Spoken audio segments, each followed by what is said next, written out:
on, my home studio engineers. Thank you so much for checking out the Home Recording Network, and welcome back for day 24 of this series, 30 Days to a Better Home Studio Mix, where we are going over this song that was mixed and tracked in my home studio. And just like I've done in all the other videos, in case you missed it, here is a clip from the song we've been going over. These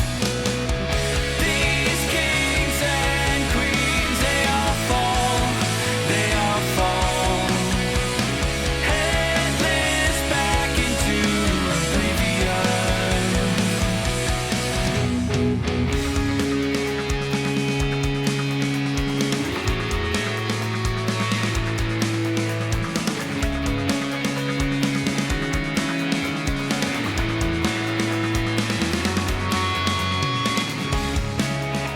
destined unaware, just what will be done. Looking for treason and overtake the throne and sink to the bottom on our own.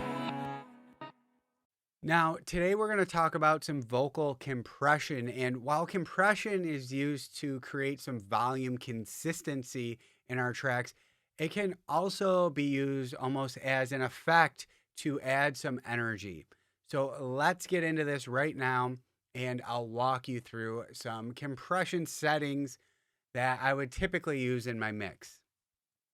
Now, today I'm going to show this a bit differently. So what I'm going to do is actually use the stock Logic compressor to show how I would compress this vocal from scratch and just explain that to you. And then after that, I'll actually show you the compressor that I used in the mix and what my settings were. Let's add the Logic compressor to the chain, and I'm going to choose the Vintage FET because this is supposed to be their emulation of the Blueface 1176, which is my favorite compressor to use on a vocal. So we'll start with the Vintage FET. Now I'm going to walk through how I would typically set this up. And if you don't know what I'm talking about as far as ratios, attack and release, I did make a video when I started my YouTube channel explaining all this, but no one really watched it because, again, I had just started my channel, and when you just start, your videos don't really get shown to that many people. So if you need help on, what a compressor is and how it works, just reach out to me and I'd be happy to explain it to you. All right, so we're going to set this up. First, I'm going to turn off the auto release. We want to set the release time. We don't want the compressor in charge of that. Same with the auto makeup gain. We're going to turn that off. We want to be in charge of the makeup gain. For a vocal, I'm usually sitting around a 4:1 ratio, so we will select that for now. For the release time, we want to speed this up as fast as it can go, so we're going to go to 5 milliseconds right here. The release time is super important, so for a vocal, my compressors are usually set very fast when it comes to the release times, a lot of times as fast as they can go, because this is where we can create some perceived energy. And I'll get into this a little bit more after we go through some of these settings. For the attack time, I'm going to set my attack at about 30 milliseconds right here.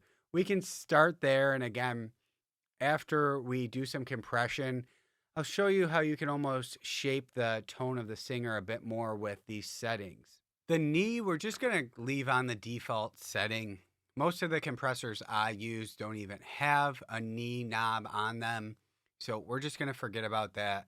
And what we're going to do here is take down the threshold and get some compression going with this singer.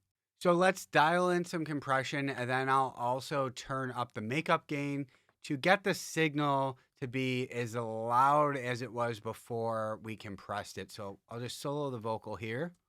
These kings and queens, they all fall, they all fall. Headless back into oblivion. These kings and queens, they all fall, they all fall. When I'm compressing a vocal, I want to get away with as much compression as I possibly can.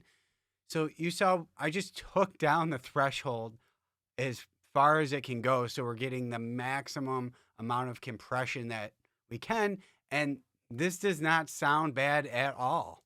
These kings and queens, they all fall, they all fall. Now let's bypass it and bring it in and listen to how much energy is actually added and listen for how just the volume consistency is great now. These kings and queens, they all fall, they all fall. Headless back into oblivion. Now, in context with the music, we should be able to understand the singer a lot more, hear every word. So I'm just going to play this with the music and I'll occasionally bypass this compressor and just listen how the vocals almost get hidden behind the music and more hidden in the mix with this compressor off. These kings and queens, they all fall, they all fall. Headless back into oblivion. These kings and queens, they all fall, they all fall. Headless back into oblivion.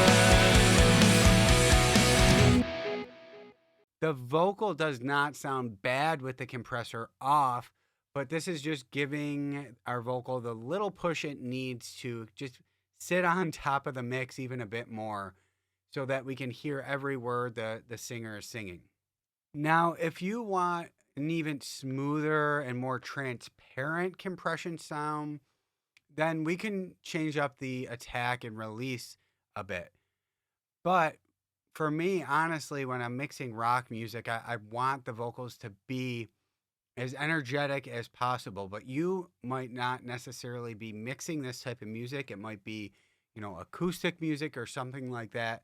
If you are going for a more transparent compression sound, we can slow the release up a bit and speed the attack up. So let's try that and get maybe a bit of a smoother compression sound. These kings and queens, they all fall, they all fall. Headless back into oblivion. These kings and queens, they all fall, they all fall.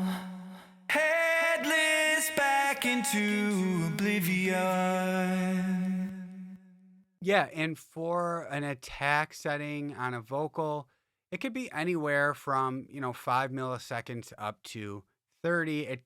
It just depends on how, smooth you want the compression. Like I said, I'm usually going for a more energetic sound, but hey, we all like different things and it's just what sounds nice to you.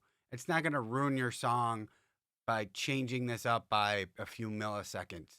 For the release, maybe the longest I would go would be 50 milliseconds. But again, try some other techniques out. Now let's check out the compressor that I'm actually using in the mix.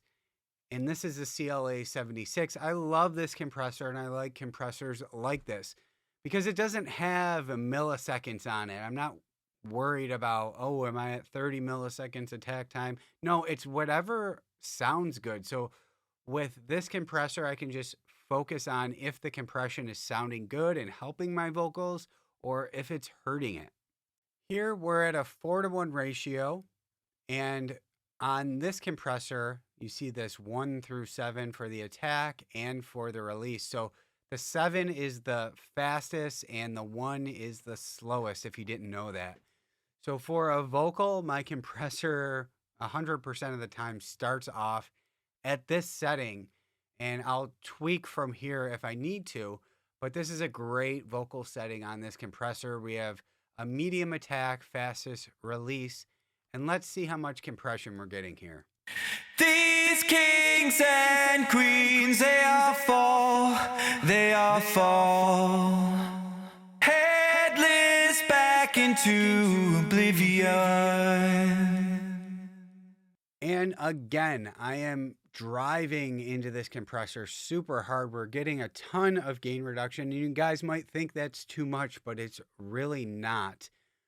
Because when you see the big guys or the so-called pros doing mixes and maybe they're not compressing this much, well, you got to remember that their tracks have already been heavily compressed while recording. They might not need as much compression as we do in the home studio world. And again, if you want a smoother or more transparent compression sound, we can always slow down this release, because this fast release is actually what is getting that needle pumping. So if you watch the compressor actually working, once it stops compressing in between his notes, it's flying back to zero. And that's what's actually creating that perceived energy. These kings and queens, they all fall, they all fall. And if we slow down the release, it's going to make the compression less noticeable. These kings and queens, they all fall, they all fall. Headless back into oblivion. Again, let's check this in context with the mix, and I'll bypass it occasionally and listen to how much it's actually bringing the vocal forward. These kings and queens, they all fall, they all fall. Headless back into oblivion. These kings and queens, they all fall, they all fall. Headless back into oblivion. Yeah, so guys, don't shy away from your compressors. Like I said, I like to try to get away with as much compression on vocals as possible. Push the limits until it starts sounding weird, then maybe back it off a bit. That's it for compression, but tomorrow we're actually going to go over a couple additional steps you can take to ensure that your vocals are very consistent in your mix. I hope to see you back for that. If you like this video or it helped you out at all, please don't forget to like and subscribe and hit that notification bell so that I can continue to grow my channel and reach other engineers that might need help. But that's it for today. Happy mixing, guys. Hey guys, if you like this video, be sure to download your free Ultimate Home Studio Mix Guide with your go-to EQ and compression settings for all your tracks. And also be sure to register for my free online mix training that I hold a couple times a week so that you can learn how to make radio quality music from your home without breaking the bank.